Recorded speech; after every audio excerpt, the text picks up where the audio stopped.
Vencedores e perdedores da temporada de 2024 da F1. Não é um tipo de chamada que eu tô acostumado a fazer aqui nos vídeos longos aqui do Clube da F1, mas cá estamos nós. A gente vai fazer esse vídeo diferente falando os vencedores e os perdedores de toda a temporada, baseado em tudo que foi acontecendo ao longo de 2024. Então não tem como começar de outra forma. Vencedor, Max Verstappen. O Max foi o campeão de 2024 sem ter o melhor carro na maior parte da temporada. É claro que se a gente pega o começo do ano, ele venceu de forma indiscutível as primeiras corridas, porque a Red Bull ainda assim tinha o melhor carro. Mas a partir ali do GP da Espanha, mais ou menos, foi quando a McLaren começou a de fato ter um carro superior ao da Red Bull, e daí eles só foram melhorando e aumentando essa distância. Só que ao mesmo tempo, o Max foi indiscutivelmente o piloto mais consistente, o melhor piloto da temporada. Claro que isso não veio sem polêmicas. O Max, querendo ou não, é um piloto que se envolve em muitas polêmicas. Você teve as discussões que ele teve com o próprio George Russell, ou GPs como Estados Unidos e México, que teve as confusões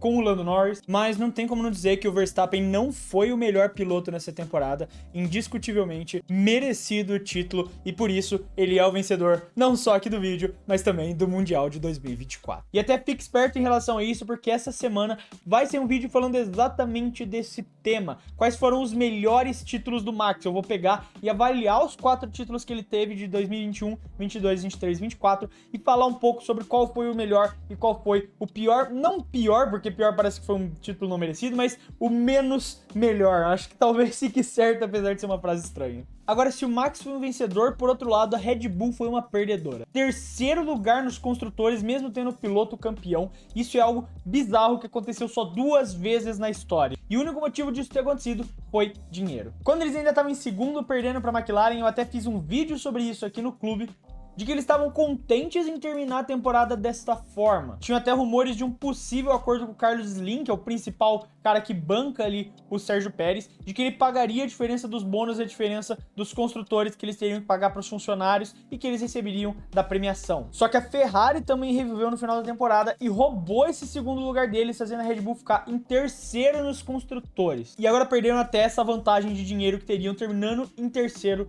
lugar. E honestamente não dá para uma equipe se importar tanto assim a mais com dinheiro, a ponto de virar uma piada que a Red Bull virou nessa temporada. Tudo que aconteceu com eles, tudo que aconteceu com o Pérez, que vai ser tópico daqui a pouquinho aqui no vídeo, colocou uma visão muito bizarra sobre a Red Bull. E quando você é uma equipe desse nível que tá tentando vender, principalmente no caso deles, uma marca, esse estilo de vida da Red Bull, esse estilo Red Bull de viver, eles não podem se contentar em ter o piloto campeão. Beleza, isso ajuda muito a imagem, mas você ter um segundo piloto que tá sendo mantido só por conta do dinheiro, mas ao mesmo tempo tá estragando um pouco da imagem e da competitividade da sua equipe. Você passa a se tornar uma piada no grid, porque você não tá competindo, você só tá fazendo dinheiro. É claro que todas as equipes estão lá só para fazer dinheiro. Esse é o objetivo de qualquer esporte, qualquer empresa em qualquer esporte no final das contas. Mas você tem que também ter essa ambição competitiva, ter esse objetivo e ter essa visão, porque senão isso se torna um estigma ruim para sua marca e para a Red Bull em consequência. Até fugir um pouco do tópico geral do que era para ser a discussão aqui,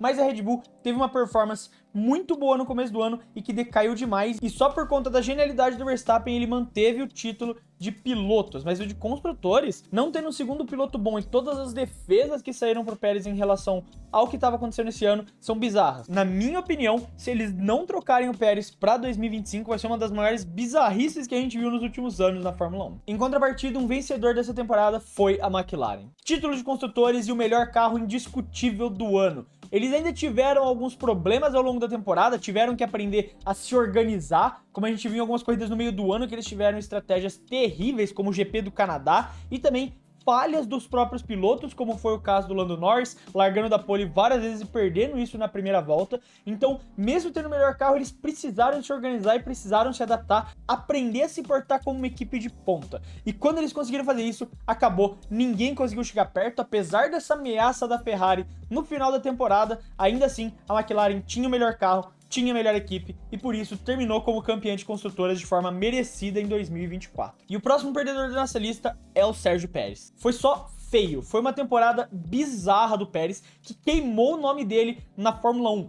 Eu vejo ele muito mais sendo lembrado por tudo isso, toda essa melancolia que foi a temporada de 2024, do que pelo que ele realmente fez, do que essa imagem que se tinha dele de um piloto consistente, que era reconhecido por estar em equipes de meio de pelotão e fazer boas performances, ter boas entregas com essas equipes.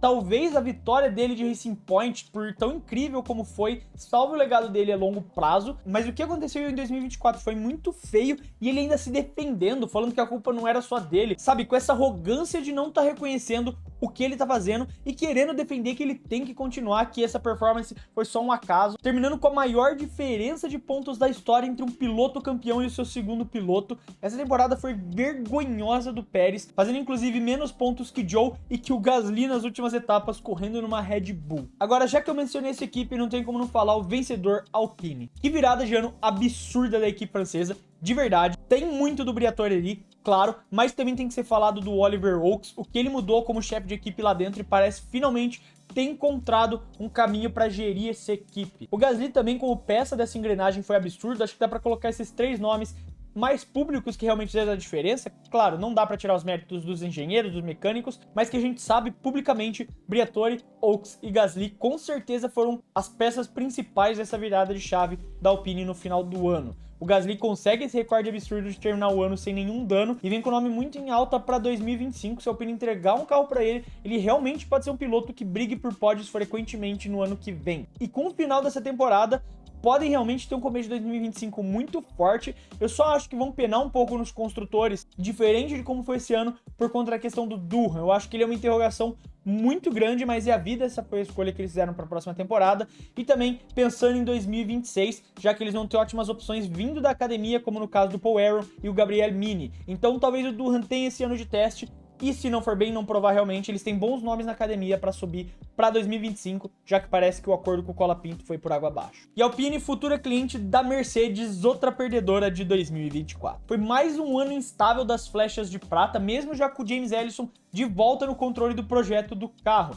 Ele era totalmente 8 ou 80, você nunca sabia se na corrida ele ia ser podre ou se ia dominar. Isso acontecia de uma corrida para outra, era algo bizarro. Você teve no Brasil que eles foram tenebrosos e logo em seguida em Las Vegas era o melhor carro disparado. Não tinha muito como você prever e esse Mercedes não conseguiu encontrar a mesma consistência que a gente sabe que eles são capazes de fazer por como dominaram lá nos primeiros anos de era híbrida. E ficaram presos meio que nesse limbo do quarto lugar dos construtores, porque eles eram claramente melhor que o resto do pelotão, mas claramente inferiores na maior parte do ano às três principais equipes. Agora, alguém que eu acho até surpreendente estar nessa lista de vencedor em 2024 é o Nico Hülkenberg, porque tirando as 5 equipes que eram melhores e o Stroll, ele e o Gasly foram quem brigaram para ser o melhor do resto, e ele acabou perdendo pro Gasly por 1 ponto, muito por conta desse final absurdo de temporada. Mas quando a gente pega o geral do ano todo, é absurdo a consistência que o Hülkenberg teve, principalmente ali no começo do ano, quando a Haas ainda não estava nesse seu 100% e dependia muito do Magnussen cometendo os crimes de guerra para ajudar a defender o Nico. Mas é absurdo o que o Hulk consegue fazer com carros medianos na Fórmula 1, sempre foi. Eu já disse várias vezes no clube, eu acho ele o piloto mais subestimado até do século da Fórmula 1. Ele nunca teve um carro capaz de brigar por pódios. Claro que corridas que ele pode pegar pódio, como aconteceu no GP do Brasil, ele jogou fora naquela batida com o Hamilton, ele teve culpa também nas não conseguidas de pódio dele, mas no geral ele é um piloto muito subestimado e que, se tiver um carro bom, consegue entregar ótimos resultados, e essa Haas, mais uma vez, foi a prova disso. Agora, por outro lado, um piloto que parecia que ia ser um vencedor, mas se tornou um perdedor pra mim no final, foi o Franco Colapinto. Quando chegou na Fórmula 1, fez um nome, teve uma ascensão meteórica, conseguindo mais pontos do que o Sargent tinha feito em 2 anos e estava realmente em alta. Parecia que as equipes iam se matar para tentar conseguir o Franco, porque chegou tão jovem e com essa consistência absurda que ele estava mostrando. Só que na mesma velocidade que ele chegou, ele queimou o próprio nome, tendo 5 batidas feias nas últimas 4 corridas. Claro que no Qatar e Abu Dhabi não foi culpa dele, mas soma na estatística e pesa. E você viu o interesse da Racing Bulls diminuir, você viu o interesse da Alpine nele diminuir. Eu não acho que isso acabou completamente com as chances dele chegarem na Fórmula 1. Ele é um piloto novato e mostrou que tem velocidade. Talvez só fosse cedo demais, ele ainda não tá maduro o suficiente para estar num carro de F1. Eu acho que ele volta para uma Fórmula 2 ou vai correr em alguma outra categoria de desenvolvimento para continuar se mostrando, até porque eu não acredito que o Sainz vai ficar para sempre na Williams. Eventualmente, quando tiver uma vaga em alguma equipe, pela cláusula que ele tem de sair de lá, ele vai acabar saindo e a Williams sabe que pode confiar no Colapinto já mais maduro para esse serviço. E assim como o seu piloto, outro vencedor da temporada foi a Haas. O Ayao Komatsu fez em 1 ano o que o Gunter não conseguiu fazer em 8. anos. É engraçado porque lá na pré-temporada ele falou que a Haas ia ficar em último lugar, que eles não iam ir tão bem. Daí chega lá, eles ficaram em 7º lugar nos construtores, quase 6º. Sem falar nessa parceria com a Toyota que eles lançaram no começo do ano. E um carro que realmente se mostrou um decente meio de pelotão. Ano que vem eu não tô tão confiante na dupla Berman e Ocon, mas o carro se mostrou muito bem e eles finalmente vão começar a ter essa independência da Ferrari no desenvolvimento do carro nessa parceria com a Toyota. Ter os equipamentos de ponta para usar a seu dispor, que vão ser oferecidos pela própria Toyota, e não precisar ficar dependendo da boa vontade e da parceria técnica da Ferrari, o que vai dar uma independência muito grande para a Haas e, eventualmente, poder transformar eles numa equipe mais competitiva. E esse aqui eu debati muito comigo mesmo para colocar em perdedor, mas eu acho que eu não conseguiria colocar ele como um vencedor, mesmo pelo resultado que ele teve no Campeonato Mundial. Eu tô falando do Lando Norris. Agora, o porquê eu coloco aqui? Eu sei que muita gente não vai entender e vai até discordar de mim, e tá tudo bem. O clube ele existe exatamente pra gente debater, conversar sobre o que tá acontecendo,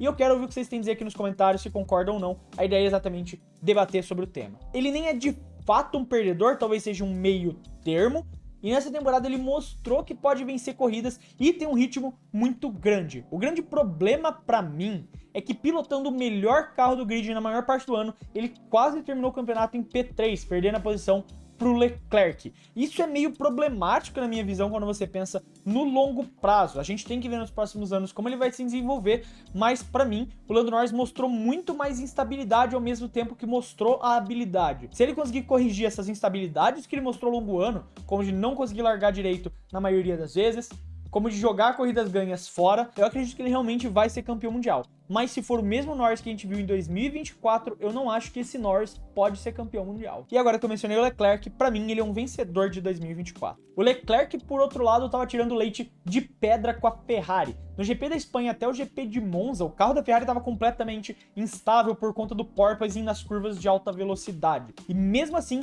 ele ficou empatado com o Lando Norris em segundo lugar com mais pódios na temporada. Ele teve 13 pódios, também só um a menos que o Verstappen.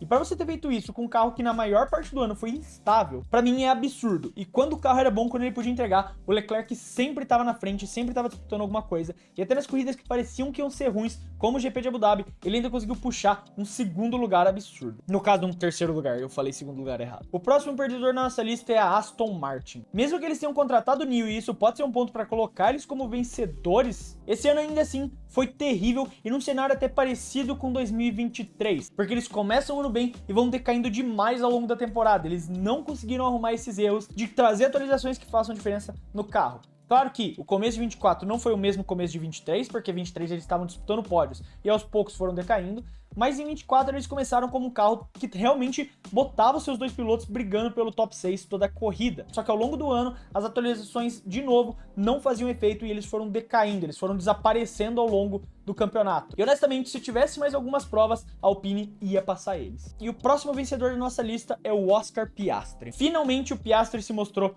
um vencedor. Ele tinha dado grandes sinais disso no ano passado, mas ainda tinha uma inconsistência muito grande. Essa inconsistência ainda permaneceu, ao mesmo tempo que ele foi muito brilhante em algumas corridas. Tinha corridas que ele parecia se apagar um pouco, mas pra mim ele já se mostrou um piloto completo e que pode disputar o Mundial em 2025. Já o próximo perdedor é o Lewis Hamilton. O pior resultado de toda a sua carreira, terminando em 7º lugar no Mundial de Pilotos. Não tenha sido um ano terrível de fato, ele foi bem em muitas corridas como Las Vegas e Silverstone, que mostra que o Hamilton que a gente conhece ainda tá lá e que ele ainda é capaz de vencer corridas se tiver um carro para isso, mas ele ainda teve muita inconsistência, principalmente pelos problemas internos, os contrastes internos que tiveram, que eu falo muito bem nesse vídeo que tá aparecendo no card aí pra vocês. E exatamente essas dificuldades internas que ele enfrentou na Mercedes, de não ter mais esse feedback tão feito pra ele como ele costumava ter nos últimos anos, pesou bastante. A inconsistência da Mercedes também foi muito negativa pra cima dele, e isso fez com que ele terminasse atrás do Russell num ano bem atípico do Hamilton,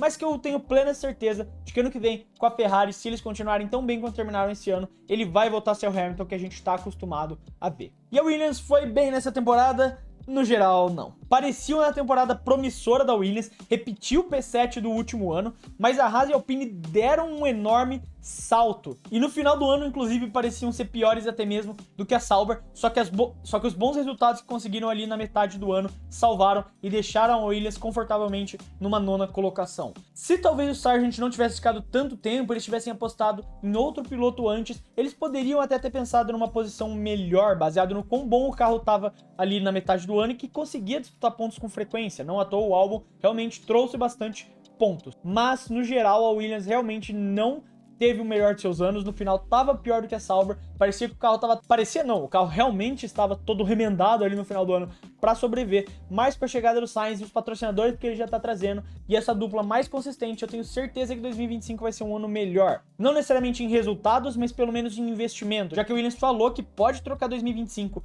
para usar o teto de gastos para investir pesado em infraestrutura, reformar a fábrica, melhorar túnel de vento, tudo isso. Então o carro talvez fique ainda no fundo do pelotão, mas com todos esses investimentos em 2026, eles podem realmente dar um salto para se tornar uma equipe meio de pelotão. Mas aí tá os vencedores e perdedores da temporada de 2024. Eu quero saber a sua opinião, então não esquece de deixar ela aí nos comentários. Se você quiser continuar debatendo sobre F1, a gente tem um servidor no Discord do clube, o link tá na descrição, você pode clicar ali para poder fazer parte dele. Se você gostou do vídeo e quiser ajudar o clube da F1, você pode fazer isso se inscrevendo no canal. E também você pode ajudar o clube patrocinando a gente, se tornando membro, clicando aqui embaixo no botão Seja Membro. O seu nome aparece aqui como uma forma de agradecimento por você estar patrocinando e ajudando o clube a ficar de pé. Eu quero agradecer você que ficou até aqui e até o próximo vídeo.